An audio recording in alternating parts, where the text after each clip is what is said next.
Relating that to early education, birth to 5 education, are we doing something differently now than we did 50 years ago?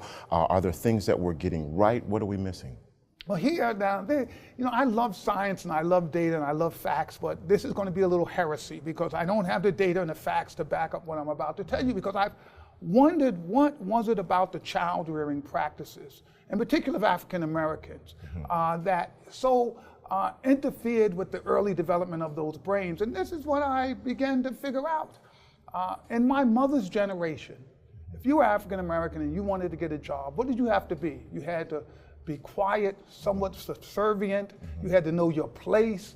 You couldn't speak up. You couldn't ask questions. You had to basically be really, really polite because there was such discrimination that you had to take this real subservient role if you were going to get a job. So a lot of what we spent time teaching our kids was how to be quiet, how not to ask questions. You had these things like, a child should be seen and not heard. Well, all of the brain science is exactly the opposite of that. You want to get those young brains engaged. You want to talk to that child. You want to sing to that child. You want that child to be verbalizing back to you all the time.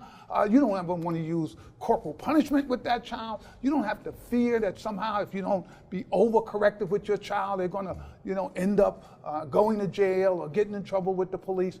I think that we have to go back to our community and say, look, the science on brain development is very clear. These are the things we have to do to develop those young brains. It is not a passive exercise. This is not simply kids sitting there being quiet and saying that's a good kid.